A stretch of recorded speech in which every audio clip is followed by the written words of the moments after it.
Welcome to the Game Changer Unlocked. I'm your host, Brian Fetzer. Today, we are joined by two powerhouse innovators, reshaping how values-driven consumers and businesses connect. Kurt and Kristen Luidhardt are the co-founders of the Prosper Group and authors of an incredible book, Liberty Spenders. I read it actually in one day. It's a groundbreaking guide helping brands reach a values-aligned market. They estimate it's nearly $5 trillion in annual spending. Kristen is an award-winning strategist, an AAPC Top 40 Under 40 honoree, while Kurt has raised over $500 million and supported elections of more than 100 members of Congress, 15 senators, 15 governors, and a president. Kristen and Kurt, welcome to the show. Hi, thanks, Brian. Lovely to be here. I'm so excited. Let's get things kicked off with the big idea that started it all. The origin of Liberty Spenders and the market, the market opportunity most businesses don't see. Well, I mean, our background, you mentioned in politics, and so we've been doing that for 20 years. And again, as you mentioned, we've raised over $500 million. And so we really saw that and saw a gap in the marketplace and an opportunity for business owners to take advantage of this. We saw the shift in consumer behavior where they were 82% of consumers were saying they wanted to connect with a brand based on their values, and 75% had switched a brand based on a values misalignment. And so we wrote the book Liberty Spenders to help business owners and entrepreneurs really connect with a segment of the market that is politically conservative or Christian and that wants to buy from businesses that align with their values. Was there an aha moment, like a specific aha moment that kind of led you to write Liberty Spenders? I'll tell you, I think the big catalyzing moment for us when we saw what happened with Black Rifle Coffee Company. They had grown so quickly and eventually went public for over $1 billion in one of the toughest, most competitive markets in the country. And if somebody could build a values-aligned business in coffee and compete with the likes of Starbucks, then there's something going on here. And by the way, it's big enough to grow $1 billion brand. Those are staggering numbers, right? Yeah. When you think Liberty Spenders, for somebody just in plain English, how would you define that term, Liberty Spenders? Well, I shared before about consumer behavior has shifted. And so really quick, what you would need to know is Liberty Spenders, that's our term that we identify. It's an underserved market. Yes, they spend $5 trillion a year. It's made up of over 76.5 million people, and they're looking to buy from businesses and brands that align with their faith or Christian or conservative values. Yeah, and the way I look at it is you need to imagine somebody who might drive 20 minutes past a Popeye's chicken to eat at a Chick-fil-A, right? These are the people who are, Hobby Lobby and Michael's are right next to each other, and on Sunday they're going to not shop at all because Hobby Lobby's closed, because they're dedicated to those brands and those companies that care about what they care about. For a small business owner or for a company like that, what is one of the first things that you would suggest to them that they need to do to get in line and kind of get the products going the right way? I think the first advice I'd give to anyone is it's from our book. It's one of our first P's in our 5P process, and it's understanding the people. It's amazing how many just driven entrepreneurs fall in love with their product or service and they forget about the customer, the ideal customer. And so I think the more you can understand the people, who you're trying to serve, what they need, how to connect with them, that's the best first step you could take.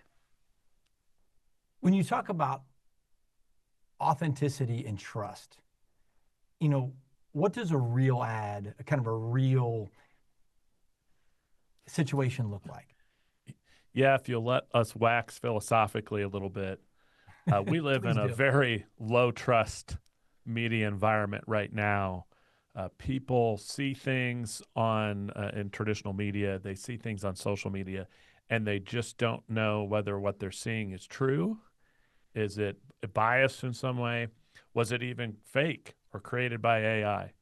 And what we do know is as consumers struggle with trust, one of the quickest ways they get from, I don't know if this is true, to I trust this, is when they know that the person that they're talking to, the business that they're listening from, that they're part of their tribe. Mm. That's a great way. So I don't know what to trust, but I know I can trust this. I know I can trust this influencer. They're a person of faith, or they're a person who shares my political values. And so what it looks like is you've got to be willing to call out to your people in your advertisements beyond features and benefits and say, hey, I've got a product that's going to help you lose weight or that's going to help you grow your business. But I am somebody who is just like you. I've been through what you've been through. I care about what you care about, and you can trust that what you're hearing, what you're going to hear next is something that you can believe in. Is there a success story that you've heard that kind of blew your mind for somebody that was, that read the Liberty Spender's book? Yeah, one of our fun ones. This blows my mind because it's been a fun project. We were introduced a little over a year ago to an IndyCar race car driver who is a great Christian young gentleman and needed to help find partners and sponsors for his car. And because he was a committed Christian, was absolutely committed to finding sponsors that reflected his values and so he was looking for the kinds of people that we know. And so over the course of a year, we were really helpful in transforming his contacts and his network and introducing him to a whole new group of people that have become interested in and negotiating to sponsor his car in 2026. And he was able to capture them on a completely different level because they aligned with him and his faith values. And so they were able to go from sending cold LinkedIn messages to having real conversations. Are you finding that way is kind of taking over in a much bigger factor from a standpoint of, the cold emailing that really kind of seems like it's kind of like 1990s kind of process? If you found that, is it social media or is it, through direct messages, LinkedIn? Where are you kind of finding the sweet spot? For me, those are all tactics, and I think all those tactics are fine. What we're trying to help entrepreneurs is think about an actual evergreen strategy. And so we're trying to help people understand conviction-driven marketing, which is what we help people with. And then the tactics you can build around that, but the key is to connect with your customer, tell a passionate story, connect on values, and then you can utilize all the various tactics. But I think, to your point, what a lot of business owners, and I struggle with this too as a serial entrepreneur, is the shiny object syndrome. And so we're trying to find the latest funnel hack, or do I need to do a TikTok dance, or what do I need to do, and how does AI affect everything? And what really matters is what's your fundamental strategy, and then you can build the tactics around that. That's a great point. Would you say that that's kind of one of the biggest mistakes that brands are making right now, as they're trying to go for that shiny object, the TikTok dance, and you see all the different goofy things. Well, don't we all do that? I mean, we're human. Well, we're trying to find that. Well, no, I don't either. I don't have TikTok, but we're trying to find that fix, that quick fix. What's going to solve my pain? What's going to help me meet my goals? And so that's just our human temptation. And it's the harder thing to do is to outline a holistic strategy, and then how are you going to make that work, and what work are you going to put in to make that happen? This, dealing with athletes, and it's not the quick thing that you have to do. It's what's the discipline, and how are you going to show up, what's your game plan, and how are you going to execute on that every single day. If somebody wants to know or find the book, where can they buy the book Liberty Spenders? Well, you can absolutely buy it on Amazon, but you can also get it as a gift because you've watched this great show of Brian Fetzer's. And we have a URL. It's libertyspenders.com/unlocked. Hey, I can tell you right now, like I said, I read the book in one day when I got it, and there was a lot of questions that my wife, we're sitting around the next couple of days, and I go, hey, did you know this? Did you hear that? It's great. I would highly, highly recommend it. After this commercial break, we are going to come back and talk to Kurt and Kristen a little bit more. We're going to dive into some more specifics and their book, Liberty Spenders. Again, phenomenal book. I would highly encourage it. We will be back right after this commercial break. More with Kurt and Kristen.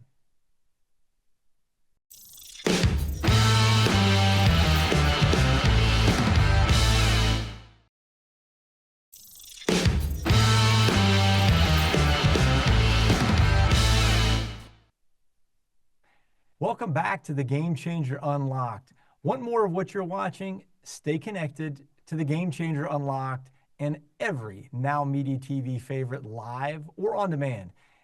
Anytime, anywhere you'd like. Download the free Now Media TV app on Roku or iOS and unlock non-stop bilingual programming in English and in Spanish. On the move? Catch the podcast version at www.nowmedia.tv. From business and news to lifestyle and culture, Now Media TV is streaming around the clock, ready whenever and wherever you are. Welcome back to the show. I'm here again with Kristen and Kurt Luidhardt, founders, strategists, and two of the most influential digital minds in the modern fundraising. I can promise you that. In this segment, we're gonna kind of go behind the scenes. I want to talk about the early beginnings, their partnerships, in the discipline of raising hundreds of millions of dollars, and the high stakes lessons that really shape their signature approach. These insights, hey, they don't just apply to campaigns for politicians. They apply to any business looking to grow clearly and with conviction. Kristen, Kurt, again, thank you so much. I want to go back to the beginning. Like, where did y'all meet? How did this all kind of come about? Because I think that's an important part. When we met in college at Indiana Wesleyan University in Marion, Indiana, and of course, in the nerdiest meeting way possible, Kristen came to the College Republican Club, which I was president of, because she wanted to organize a trip to a big conservative conference called CPAC. And she came, and that's how we met. Yeah, we're nerds. I love it. That's awesome to when you meet way back and you kind of see the whole growth process go through. That's amazing. When you guys, getting started and you get into the political side and raising funds for campaigns, what is a fundraising 101 kind of process that you started from the very beginning? And then we'll ask, and then I'll get you to say, how did it change? Yeah. There are three things I can think of that have been true from the beginning that are absolutely essential. The first one is people donate. We do crowdfunding, not major donor funding. Crowdfunding, small dollar donors, they donate because of emotion. And if you haven't come up with a way to appeal to their emotions, nothing's going to happen.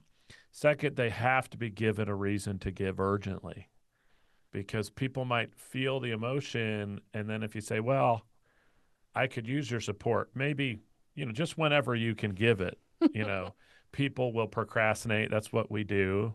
Good intentions, I'm going to set this letter aside, or I'm not going to delete this email. I'm going to come back and I'm going to give. But people need urgency. The third thing is you have to see crowdfunding and fundraising to small dollar donors a little like starting a 401k. Those first few months of putting money into your 401k as a 20-something is so painful. How can I live without this $50? But you do it month after month after month, and then the results start to accumulate. And what happens for so many people is they donate a couple of months, or they invest a couple of months in their fundraising or into their 401k, and then they say, I can't afford the $50 anymore, and then they give up. And that's where most of these programs go wrong, is they don't include the time element in their decision making. Question I have is, you guys raised a lot of money. Is there a situation where that you've learned about, like donor trust, that really kind of hits home with somebody that's fundraising? Absolutely. What I try to remind people of, our clients, is our donors are often smarter than you think they are. You cannot give them, you can't create emails or send solicitations that just don't ring true, because eventually people will catch on to this. What's notorious in the political scene for a long time were these ridiculous emails you would get saying, I have a donor who's going to match money that is solicited. And in politics, it's not even legal, let alone do they. And so campaigns would just say that. And to get more reaction, they kept, it was a 2-to-1 match for a while. Then it was a 4-to-1 match. Then it was an 8-to-1 match. Now it just doesn't work because people realize you're making it up. And so you have to be paying attention to the fact that these people are not, they may not know as much as we know about what's going on in politics, but they're smart enough to catch something that's just erroneous. And some of the companies that were notorious for those tactics have really suffered in recent years because they've lost trust with the donors they manage. And once you lose that trust with your donors, it's really hard to get it back. And so it's just not worth the potential jump in short-term donations to lose the long-term relationship you have with these people. Yeah, watch the gimmicks. Pardon me? Watch the gimmicks. Watch out for the gimmicks. Don't rely on gimmicks. Based on that, I was going to ask you, is there consistency? Do you see many donors jumping from one to the next, more specifically in a political side of things? Or is, oh yes, are they tried and true? Which one would it be? Well, there's definitely a mix, and we grew our career. We got very good at national fundraising, and so that's how we got hired on multiple presidential campaigns. And so it's different, someone who will give in a local campaign environment. But what we found is absolutely the creme de la creme of your grassroots donors were giving to candidates running all over the country. In fact, what was really funny is in presidential primaries, they'd give to multiple people running against each other. So they will get attached to someone, they'll get excited and they'll donate, and then they might give to in the same party, an opponent of theirs. So there's definitely a group, and that translates to business too, which is who are your most valuable customer, who are your most valuable audience, and to pay a lot of attention to them because those are the ones who are going to keep you afloat. And we also spent a lot of time and effort generating monthly contributors. So we, for Ted Cruz, for example, last year, who we helped him raise $38 million online in 11 months, we had tens of thousands of people who were signed up to give to him every month. And so we spent a lot of extra time and effort converting a first-time donor into a monthly donor. And that created that consistency you're talking about. And it only required one decision. People who donate tend to do so on somewhat of an impulse, right? They see that emotional appeal. They know the money is needed now. And then at that point, we're asking them to contribute monthly. And they're checking that button to do so. That way, you're not having to constantly come back to them and ask them for more cash at times when they might not be as emotionally connected, or they may not feel that same sense of urgency. Is there a similar process for a nonprofit group that's trying to do fundraising as one for a political campaign or political situation? It's absolutely very similar. There are some different rules with nonprofits, but the same principles apply. It's that, what is that reason that people need to give, and how can we touch them in their hearts? Why do they need to give now? But I think more with nonprofits is the ability to be patient and make investments over time. When we haven't done a ton of work outside of politics for nonprofits through the years, but when we have, I find that there's so much more urgency in politics because the election is, in a week, right? And when the election's over, it's over, right? I mean, there's no second place. You don't get a consolation prize. You don't get to be vice president after you lost to the president. So there's this urgency that helps in politics. It doesn't exist in nonprofits. So nonprofits require more patience, more willingness to make these ongoing investments, building their lists. Small dollar fundraising is about scale, right? If a nonprofit might be able to get significant donations from a major donor. It's not uncommon for large nonprofits to receive seven-figure gifts, but to get seven-figure fundraising, you might need 5,000 or 10,000 people to combine to give that kind of money. And so you really have to have the patience to build that kind of scale. And for 5,000 or 10,000 people to give, you might need 150,000 people who you're talking to on a regular basis. So it's just something you have to have patience about.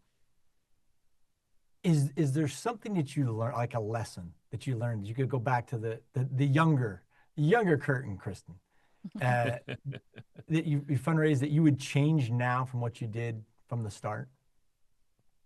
I think for me, what I would tell myself, because we didn't have any connections, we really earned everything that we got in those early days, driving across the country, sometimes sleeping in our car. I just told myself I was going to outwork everyone, that I wasn't going to rely on connections, and that I was just going to blow people away with my work ethic. And I think if I were to tell myself now, I would be seeking more counsel. I would be trying to do more joint venture partnerships. I would be not trying to do all of it alone, which is why so much of what we're helping businesses do now is come together to not be alone. A lot of us are high achievers, and there's beauty in having some support to meet our goals together. Man, that might be the best segue without actually being a segue, because we're going to talk about the Prosper Group right after the break. Hey, can you tell the audience, so they can check it out, where can they find out more about the Prosper Group and what you guys do there? Yeah, well, prospergroupcorp.com, that's our political agency that we help candidates mostly. And then libertyspenders.com is where you can go to learn more about how we're helping businesses. Well, up next, we're going to take a closer look at the Prosper Group itself, what they do, who they help, and how they deliver consistent results at scale right after this.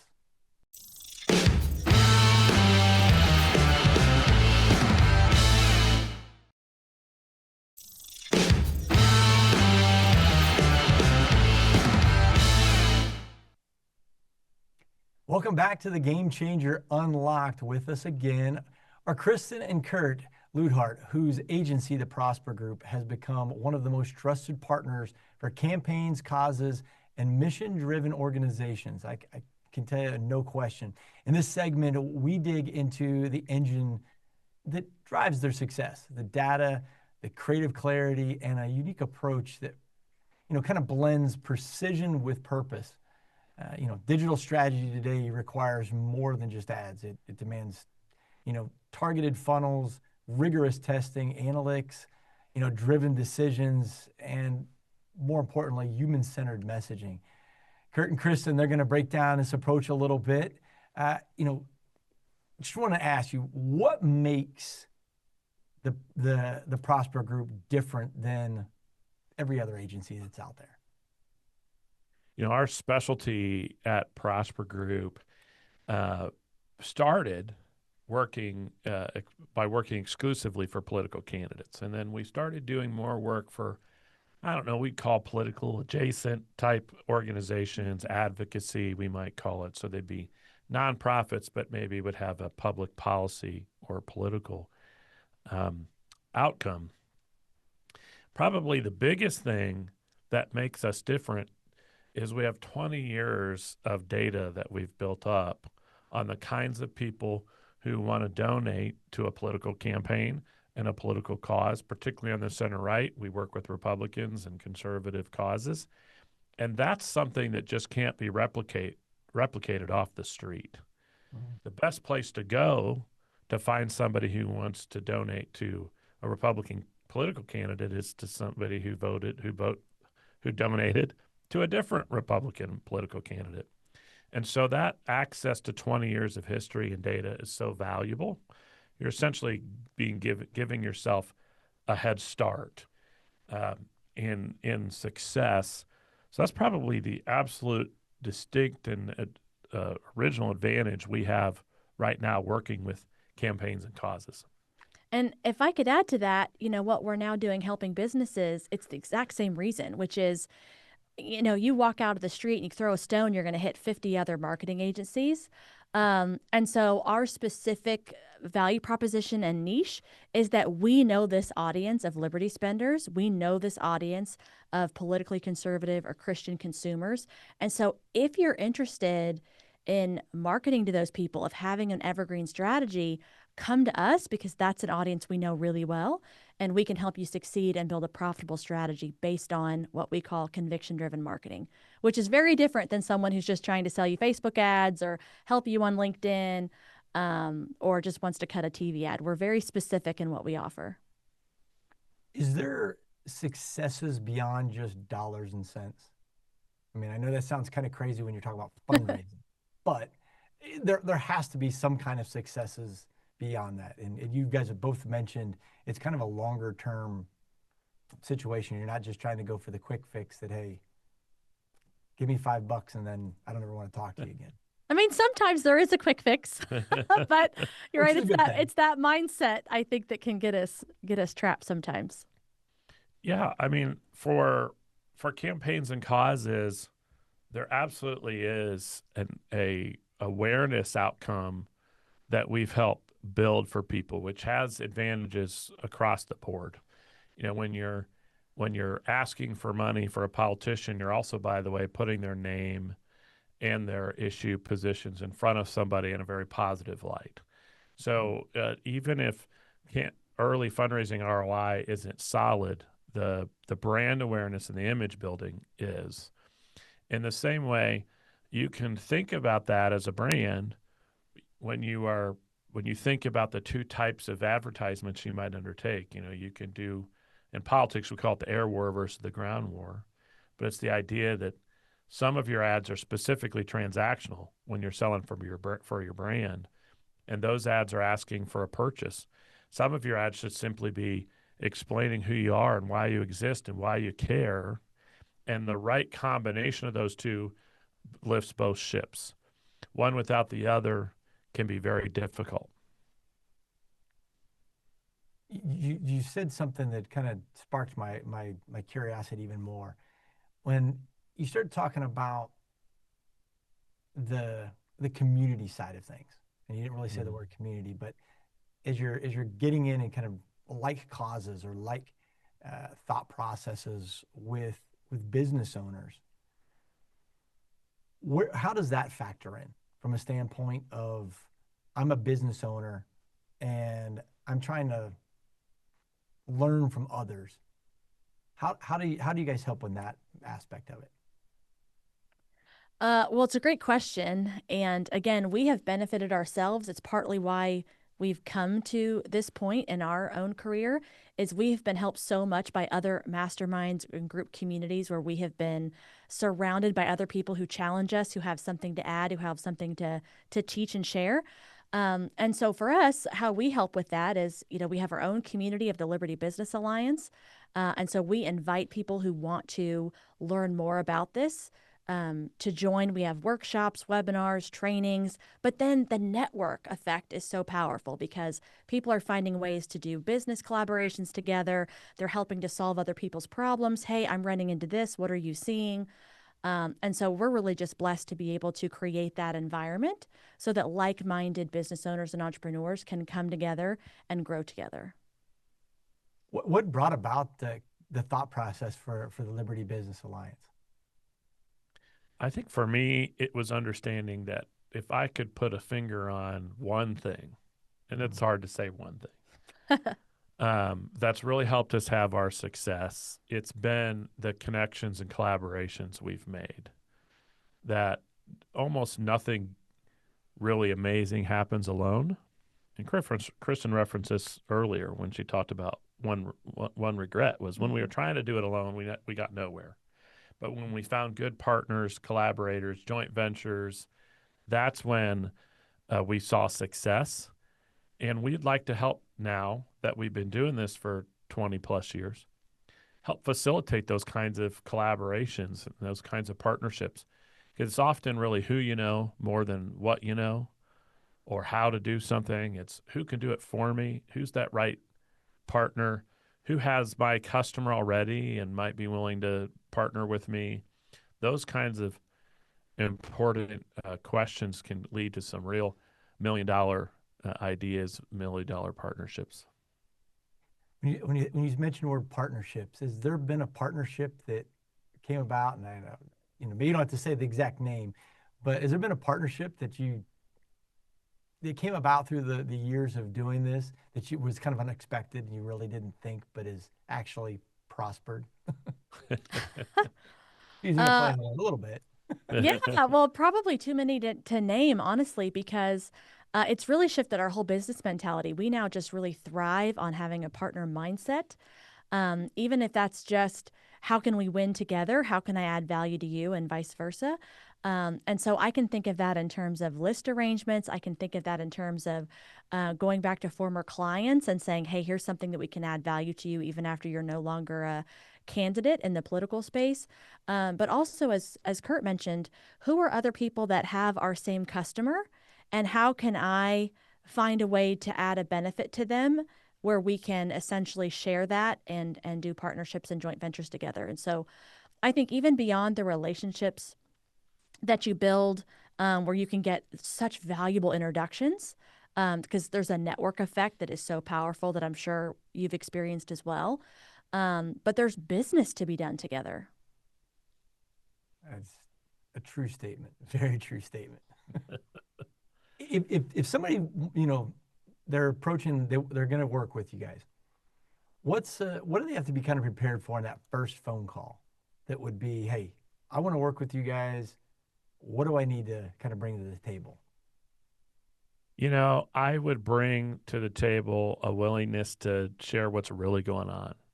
Yes. That is essential. There's a lot we can do and help people with. But the best way to do it is when we don't have to guess. And I know how difficult this is because as a fellow business owner, I often find it difficult to explain, hey, here are the things I'm struggling with. Here are the things that aren't working. Here's what I tried and failed. Here's where I think maybe my product isn't serving people right. Whatever that issue is, it can be often hard to explain, particularly to somebody who you're new to relationship with. But understanding those things help us come up with solutions faster. One of the things we talk about here is we don't want to spend, months planning to plan. And that's pretty common in sort of the marketing space. We want to get right to how can we help you tomorrow? And oftentimes those are partnerships and introductions. And if we understand where the immediate gaps are, we can take things to the next level quickly. It's such a true statement. And you find more and more business owners, do you feel, that are kind of reluctant to be straightforward and honest with where they're currently at? Well, look, most of us are a little self-deluded. We're entrepreneurs after all. We got in business because we thought we've got the multi-million-dollar idea. So it takes a little bit of delusion to even want to start. But I often think some of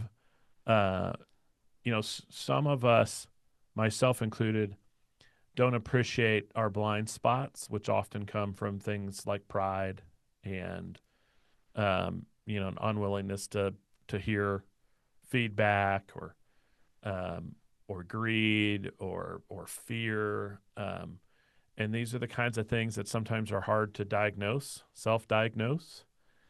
And so I don't think people often come and say, well, I'm going to hide intentionally. It's just that we're a little bit unaware of where we're failing and what's not working.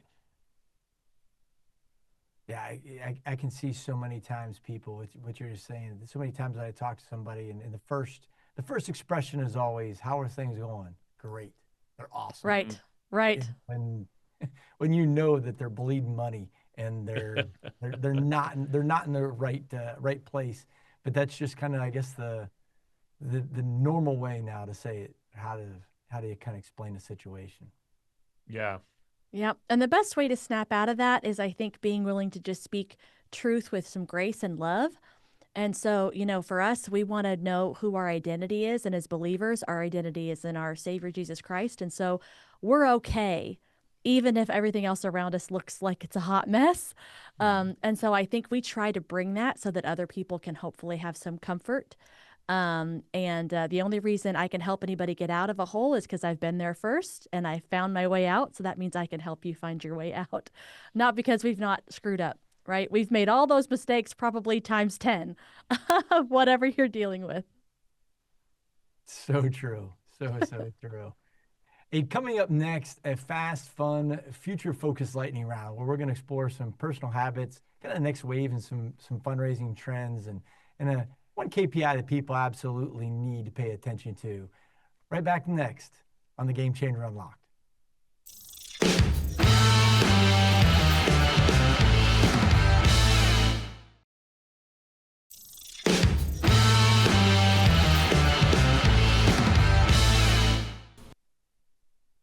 Welcome back to the Game Changer Unlocked. Do not miss a second of this show or any of the Now Media TV favorites, streaming live and on demand wherever and whenever you want. Grab a free Now Media TV app on Roku or iOS to enjoy instant access to bilingual programming in English and in Spanish. Prefer podcasts? You can listen anytime at www.nowmedia.tv. Welcome back as we wrap up today's conversation with Kurt and Kristen. We're going to shift into kind of a lightning round format of sorts, a little rapid insights, maybe some future predictions, some personal habits that fuel their work. Hopefully I'm going to make this segment kind of fun and kind of forward-thinking strategy. We'll give you some quick masterclass maybe on fundraising or digital engagement as things are headed. So the future of audience, connection is fast.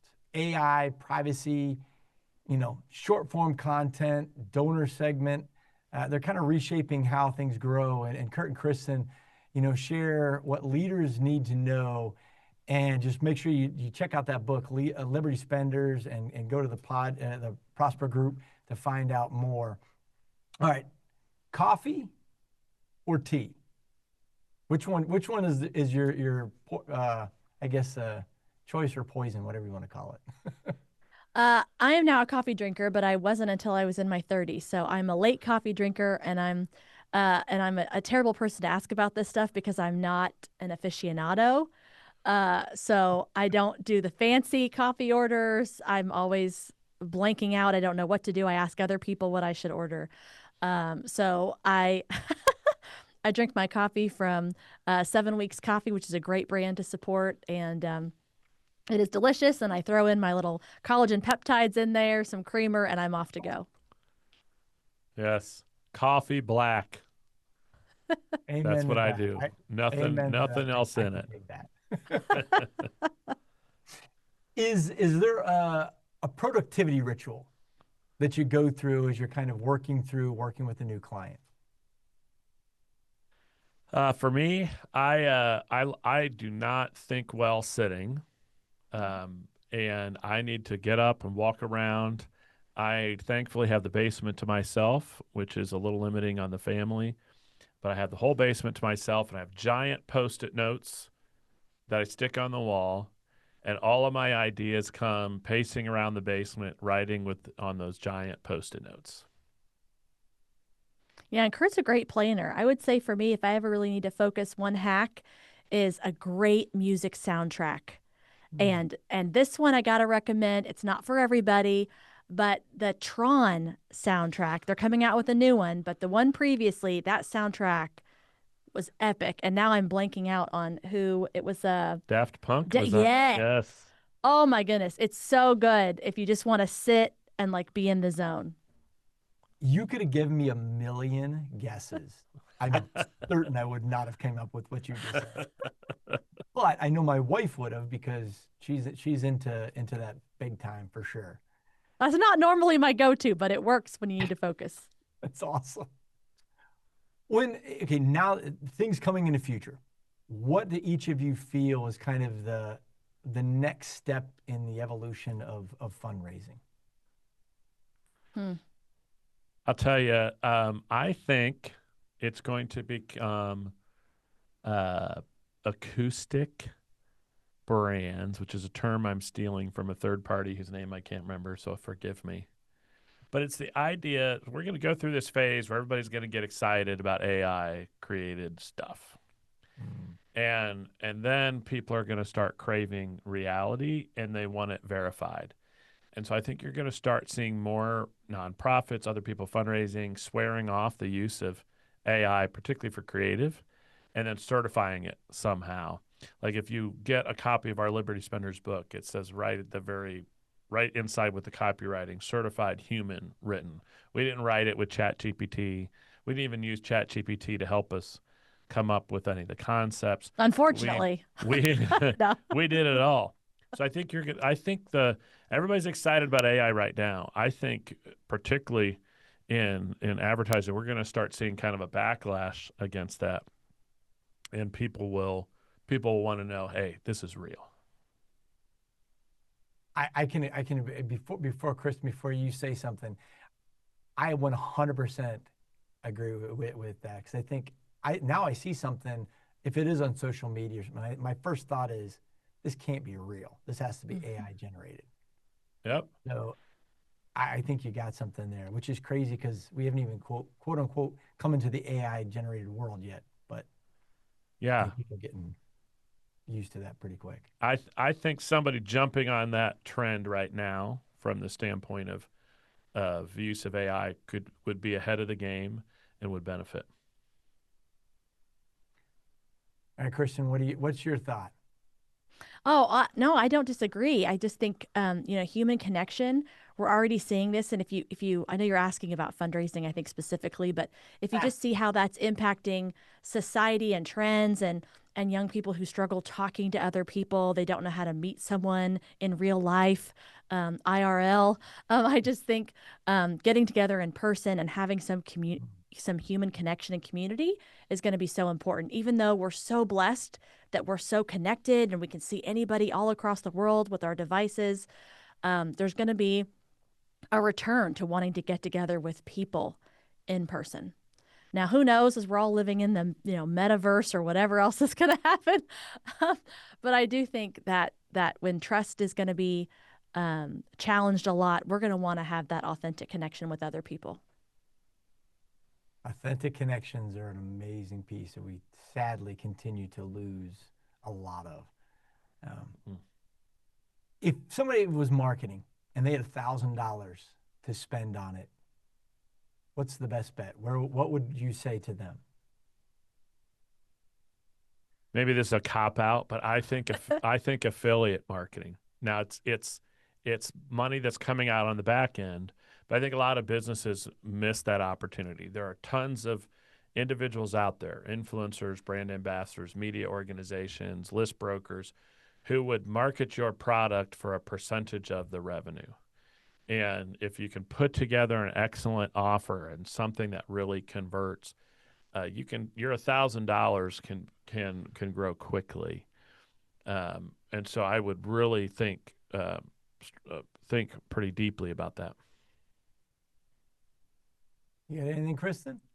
Oh no, I agree. We are one of the same. We're preaching this all day long because ad dollars, advertising's gotten really expensive. People are seeing results drop. And so again, it goes back to the people and human connection and the network effect.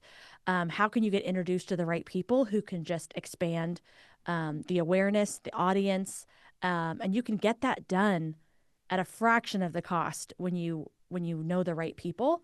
And that's something we try to help people do. All right, one of you answer the first part and one of you answer the second. What's a KPI that's overrated and what's underrated? Ooh, I'll take the under. You take the over. Leads overrated. I see a lot of people who are tracking their leads without any attention to the quality thereof. It's even in politics, it's not hard to get a 10-cent sign up for something, which sounds crazy. And you're like, whoa, this is awesome. I'm really killing it. But only to see that the cost to convert them into anything is absolutely through the roof. So I would say looking at just the cost to get a lead is most overrated. Yeah, and underrated referrals. So many business owners, we're so lazy about that. We're either scared, we don't bake it into our process.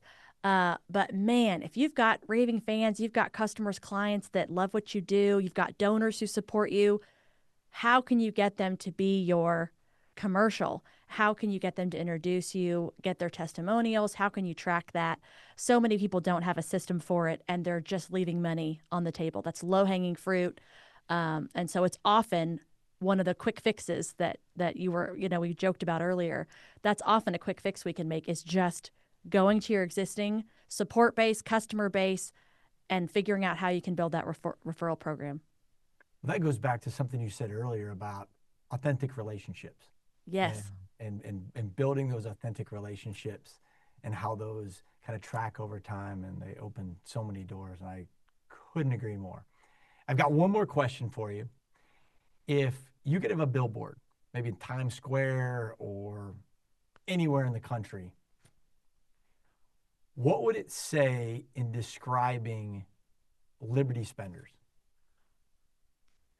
I see you looking at me, so I'll take a crack at it. That's a pass the buck. The husband wife pass the buck. I think. Oh, go ahead. Go first, because you're gonna kill it. No, I just think Liberty Spenders, the book. This is just our attempt at not being a regular business book, but being a practical guide for business owners that want to find a way to build a profitable business using conviction-driven marketing and really aligning with their customers on things that they care about. Beyond the product or service. And this is our attempt at giving you and equipping you and empowering you on how to do that. I have a pithier version. Kristen has the best version. My pithier version is 75% of all American consumers have said they've quit a brand in the last 12 months over values misalignment. Wow. Don't be one of them. That is an absolutely staggering statistic. I mean, I can see it myself because I've definitely experienced that. There's been some, companies I've deleted or whatever you want to say. Yeah. They Bye, Felicia, right? What? You could see them going in a direction that didn't really align with thought process. Hey, Chris and Kurt, where can people, one more time, where can people find your work, find the book, and connect with your organization? Well, we've got a page set up for your audience, libertyspenders.com/unlocked. And there you can get some information about what we can do for you, and you can get a free copy of that book. Although we will take your money if you want to buy it on Amazon. We won't say no. Well, I would highly recommend anybody watching this, go to that link, get that free book. You are not going to be disappointed by it. I probably told a dozen or two people, and they all said the same thing. Thank you both for an incredible, really insightful, insight-packed, conversation. There's so much to this. I probably will actually go back and watch it myself and listen to it on the flip side. Your work continues to inspire entrepreneurs, nonprofits, leaders to kind of think boldly, act with conviction, which I think is an important thing. Build values-driven businesses that truly serve the communities. To our viewers, remember, unlocking your game-changing moment starts with clarity, strategy, and really the courage to reach the right people in the right way. I'm Brian Fetzer, and this has been the Game Changer Unlocked. Stay inspired, stay intentional, and we'll see you the next time. Be blessed.